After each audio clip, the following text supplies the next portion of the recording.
नमस्कार साथियों, साप्ताहिक सलाह में हमेशा की तरह आप सभी का पुनः एक बार हार्दिक स्वागत। अगस्त महीने में हम पहुंच गए हैं। इस समय पे सोयाबीन की फसल की स्थिति है 40 से 50-55 दिन की हो चुकी है और सोयाबीन की खेती करने वाले कई क्षेत्रों से खबरें आ रही कि लगातार वर्षा की स्थिति बनी हुई है और ऐसी स्थिति में कीट, रोग या अन्य जो प्रकार के प्रबंधन है किस प्रकार से करने हैं, यही बात आज करेंगे साप्ताहिक सलाह में। सोयाबीन की ऐसी किस्में जो कि कम समय में पकती है और जिन किसान भाइयों ने सबसे पहले इसकी बोनी करी तो अभी फलियां लगने की स्थिति में आएंगी या आ चुकी है और ऐसे स्थिति में चूहे का प्रकोप होता है और उनसे काफी सारा हमारा नुकसान होता है। चूहे क्या करते कि जो अपने दरों से निकल के सोयाबीन की फलियों में जो दाने भरने वाली स्थिति होती है उसको कुरेद के खा लेते हैं और या ऐसी जो फलियां है टूट टूट के उसके ऊपर किनारों के ऊपर आपको निशान भी मिलेंगे चूहे के दांतों के।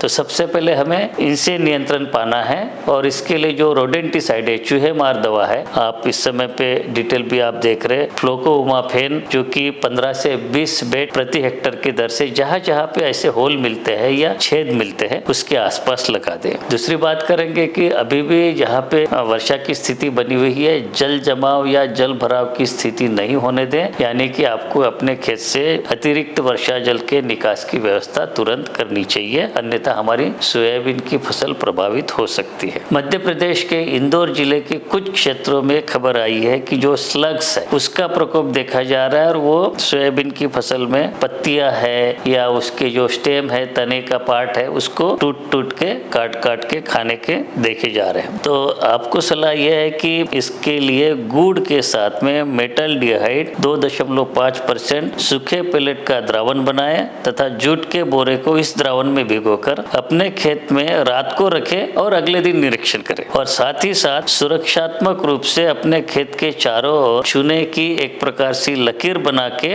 जो स्लग्स है उनको आने से रोके, जो बॉर्डर बन जाएगी उससे उसके अंदर वो नहीं आ पाएंगे। और यदि बहुत ही सीरियस समस्या लगती है, समस्या बहुत विकराल है, तो अनुशंसित जो कीटनाशक है जैसे कि क्विनाल्फॉस 1 लीटर प्रति हेक्टर या मेलाथियोन 1.5 लीटर प्रति हेक्टर या इंडोक्साकार्ब 333 मिलीलीटर प्रति हेक्टर का जमीन के ऊपर और फसल पर छिड़काव कर सकते हैं। साथियों, अब बात करेंगे कीट नियंत्रण की। जिस प्रकार से हमारी सोयाबीन की फसल की स्थिति है, ये सही समय है आपको निगरानी करते रहने का, क्योंकि इसी समय पे आपको कई प्रकार की इल्लियों का प्रकोप देखने को मिलेगा। कुछ क्षेत्रों से खबरें आ रही कि तंबाकू की इल्ली यानी कि स्पोडोप्टेरा, इसका प्रकोप प्रारंभ हो चुका है और ये सबसे ज्यादा नुकसान करती है पत्तियां खाने के साथ साथ अधिकतर क्षेत्रों में महाराष्ट्र और मध्य प्रदेश में इसका प्रकोप देखा गया है। तो इसके नियंत्रण के लिए जो अनुशंसित रसायनों की सूची है इस समय पे आप अपने स्क्रीन पे देख रहे हैं और इनमें से कोई भी उपयुक्त रसायन जो कि आपके बाजार में उपलब्ध है वो आप ले लें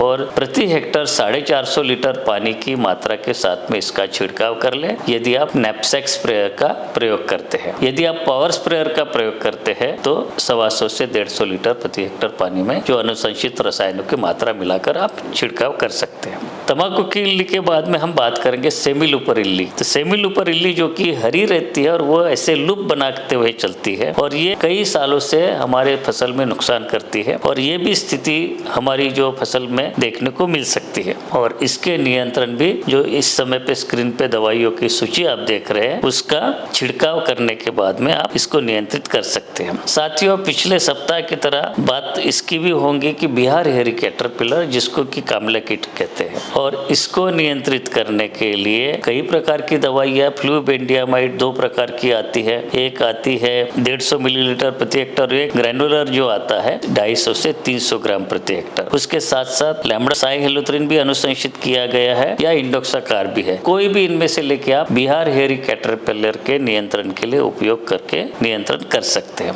अभी भी हमारी जो सोयाबीन की फसल में तना मक्खी का प्रकोप हो रहा है या हो सकता है, तो इसके नियंत्रण के लिए जो कॉम्बिनेशन दवाइयाँ है आप इस समय पे स्क्रीन पे देख रहे हैं, इसमें एक कॉन्टैक्ट इंसेक्टिसाइड है और एक सिस्टेमिक इंसेक्टिसाइड है। जैसे कि आप देखेंगे कि थायोमिथाक्सम और लैम्बडा साइहेलोथ्रिन का मिश्रण 125 मिलीलीटर प्रति हेक्टर, या इसके स्थान पे आप दूसरी दवा का चयन कर सकते हैं, बीटा साइक्लोथ्रिन और इमिडाक्लोप्रिड पूर्व मिश्रित दवाई है 350 मिलीलीटर प्रति हेक्टर, या आइसोसाइक्लोसिरम, इसका भी आप छिड़काव कर सकते हैं। साथियों, यदि आपके फसल में ऐसी स्थिति बनी है कि जो अभी तक हमने चर्चा करी थी, चने की इल्ली या तंबाकू की इल्ली या सेमिलूपर इल्ली या बिहार हेयर कैटरपिलर, ये सभी प्रकार की इल्लियां यदि आपके खेत में एक साथ दिखती है तो उसके नियंत्रण के लिए जो आप इस समय पे स्क्रीन पे दवाइयां देख रहे हैं उनमें से कोई भी एक लेके तीनों प्रकार की इल्लियों को नियंत्रित किया जा सकता है। नाम है स्पाइनोटेरम या क्लोरेंट्रानिलिप्रोल या क्लोरेंट्रानिलिप्रोल का लैम्ब्डासाइलोथ्रिन के साथ में कॉम्बिनेशन है। इनमें से कोई एक लेके आप छिड़काव कर सकते हैं। अब साथियों, ऐसे भी स्थिति हो सकती है कि ये तीनों प्रकार की इल्लियां भी है, साथ ही साथ तना मक्खी भी है जो कि तने में घुस के नुकसान करती है, और रस चूसने वाले कीड़े भी है या चक्रभृंगी भी है। सभी प्रकार की इल्लियां और चक्रभृंग और तना मक्खी को भी नियंत्रित करने के लिए एक ही दवाइयों का आप छिड़काव कर सकते हैं, और इसके लिए अनुशंसित दवाइयां आप इस समय पे देख रहे हैं। पूर्व मिश्रित कीटनाशक है लैम्ब्डासाइलोथ्रिन प्लस थाइमिथाक्सम या बीटासाइक्लोथ्रिन प्लस इमिडाक्लोप्रिड या क्लोरेंट्रानिलिप्रोल प्लस लैम्ब्डासाइलोथ्रिन या इंडोक्साकार्ब, इनमें से कोई भी आप दवा ले सकते हैं। अब साथियों, यदि आपके खेत में इनमें से कोई इल्लियां नहीं है लेकिन चक्रभृंग का प्रकोप बना हुआ है, तो जैसे आपको पहले भी हम बताते हुए इसका नियंत्रण प्रारंभिक अवस्था में बहुत आसानी से कर सकते हैं। तो जब इस प्रकार की पत्तियां झुकी हुई दिखती है तो ये इसकी प्रारंभिक अवस्था हो जाती है, और ऐसी प्रारंभिक अवस्था में ही हमें या तो छिड़काव करना चाहिए या ग्रसित जो पत्तियां है उसको तने से तोड़ के इकट्ठा करके जला देना चाहिए। और इसके नियंत्रण के लिए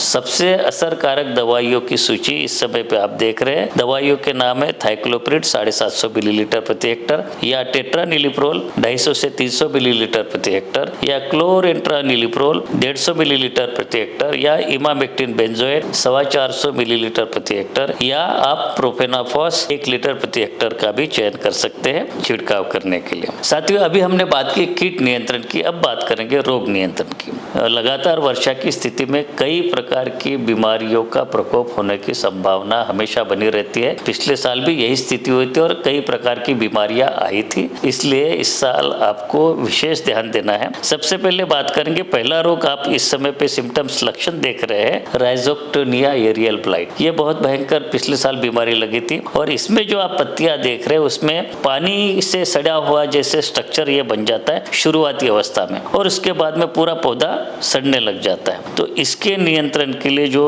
अनुशंसित दवाई है फफूंदनाशक फ्लुक्सा पायरोक्साड या पायरोक्लोस्ट्रोबिन, इसका चयन कर सकते हैं 300 ग्राम प्रति हेक्टर, या पायरोक्लोस्ट्रोबिन प्लस इपिक्साकेनाजोल, ये भी एक पूर्व मिश्रित दवा है 750 मिलीलीटर प्रति हेक्टर, या इसके स्थान पे आप जो पायरोक्लोस्ट्रोबिन है ग्रैनुलर 375 से 500 ग्राम प्रति हेक्टर, इसका चयन करके अपनी फसल पे छिड़काव कर सकते हैं। ये होगी बात राइजोक्टोनिया एरियल ब्लाइट की। अब बात करेंगे एंथ्रेक्नोज जो रोग है, आप इस समय पे इसका चित्र आप देख रहे हैं। इसमें क्या होता है कि शुरुआती अवस्था में जो पत्तियों की निचली सतह है उसकी शिराओं पे कालापन शुरू हो जाता है, और उसके बाद में धीरे धीरे तने के ऊपर होते हुए ये पूरा पौधा, तना और बाकी शाखाएं काली पड़ जाती है। तो इसका नियंत्रण शुरुआती अवस्था में यदि ये पकड़ में आ जाए तो आसानी से किया जा सकता है, और इसके नियंत्रण के लिए टेबुकोनाजोल 650 मिलीलीटर प्रति हेक्टर या टेबुकोनाजोल का दूसरा फॉर्मुलेशन है टेबुकोनाजोल का सल्फर के साथ में कॉम्बिनेशन है 1.25 किलोग्राम प्रति हेक्टर, या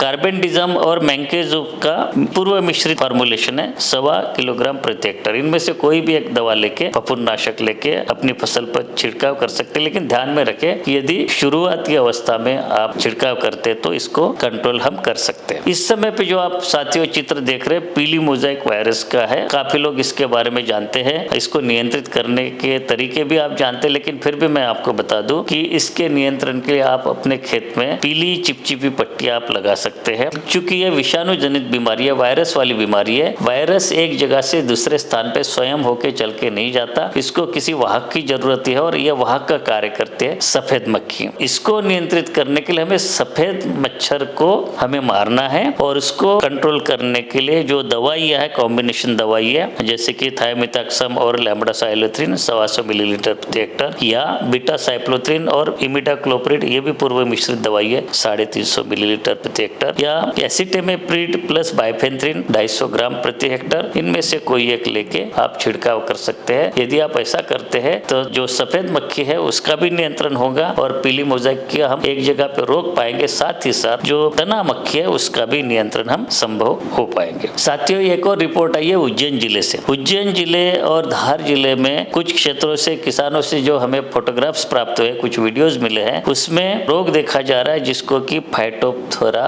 रूट रॉट कहते हैं, जिसमें कि जड़ें भी सड़ने लग जाती है और इसमें तने के ऊपर और पौधे के ऊपर कालापन हो जाता है। लेकिन जैसे कि आप देखेंगे कि एंथ्रेक्नोज की बीमारी में भी तना काला हो जाता है, लेकिन वो ऊपर से हो जाता है। लेकिन यहाँ पे इसका आइडेंटिफाई करने का तरीका है कि नीचे से, जड़ से लेके ऊपर ये कालापन शुरू हो जाता है। तो इसको कहते हैं फाइटोप्थोरा रूट रॉट, और इसको नियंत्रित करने के लिए वैसे लेबल क्लेम वाली सोयाबीन के लिए कोई दवाई तो नहीं है, लेकिन किसानों के हित में नुकसान जो कम करने के हिसाब से जो दूसरी फसल के ऊपर जो अनुशंसित कीटनाशक है, जो कि मेटालेक्सिल और मैंकोजेब का मिला जुला मिश्रण है, पूर्व मिश्रित है, 2.5 ग्राम प्रति लीटर पानी के साथ छिड़काव करना है। यानी कि यदि आप 1 हेक्टर का खेत पे छिड़काव कर सकते हैं तो 450 लीटर प्रति हेक्टर के हिसाब से 1.25 किलो प्रति हेक्टर के हिसाब से जो दवा है मेटालेक्सिल और मैंकोजेब, इसका छिड़काव आप कर सकते हैं। साथियों, ये होगी रोग नियंत्रण की बात, और हमेशा की तरह कुछ सामान्य उपाय है उसको भी आप अपनाएं। एक बात जरूर ध्यान में रखें कि जब फूल होने की अवस्था में कुछ इल्लियां, विशेष रूप से सेमिलुपर इल्ली, फूल को भी खा जाती है, तो इसके लिए विशेष ध्यान दें, इसका नियंत्रण जरूर करें, और इसके नियंत्रण के लिए दवाइयों के नाम हम पहले ही बता चुके हैं। साथियों, बीज उत्पादन कार्यक्रम जहाँ पे ले रहे हैं वहाँ पे जो बीज की शुद्धता बनाए रखने के लिए दूसरे वैरायटी के जो पौधे हैं वो आप अपने खेत से उखाड़ के बाहर कर दे, ताकि जितने भी पौधे रहे केवल उसी किस्म के रहे और शुद्धता बनी रहे। कीट नियंत्रण के लिए इल्लियों को खाने वाले पक्षी है उनको खेत में बैठना आसान करने के लिए टी आकार के स्ट्रक्चर या ढांचे हम लगा सकते हैं, ताकि वो आसानी से आप पे आए और इल्लियों को खा सके। उसी प्रकार साथियों, जो हमारा फेरोमोन ट्रैप्स है उसको भी आप लगा सकते हैं। तंबाकू की इल्ली और चने की इल्लियों के लिए फेरोमोन ट्रैप से अब बाजार में उपलब्ध है, तो एडल्ट सही इसमें कैप्चर हो जाएंगे और इसका प्रजनन रुक के हम उनकी आगे की पीढ़ी को मल्टीप्लाई होने से रोक सकते हैं। साथियों, आपको अपने खेत में निगरानी करते हुए हर जगह पे जाके पौधों को हिला के देखो और पता करें कि किसी इल्ली का प्रकोप है या नहीं। आपको छिड़काव करने के लिए पानी की पर्याप्त मात्रा लेनी चाहिए, जिसके बारे में हम चर्चा कर चुके हैं, और जो दवाइयाँ अनुशंसित है भारत सरकार के केंद्रीय कीटनाशक बोर्ड द्वारा, उन्हीं दवाइयों का प्रयोग करें। आप दवाइयाँ क्रय करते तो दुकानदार से पक्का बिल हमेशा ले, जिसपे एक्सपायरी डेट और बैच नंबर लिखा हुआ होना चाहिए, और कहीं कोई नकली दवाई होती तो हम नुकसान भरपाई के लिए आवेदन कर सके। और यदि 2 प्रकार की दवाइयों के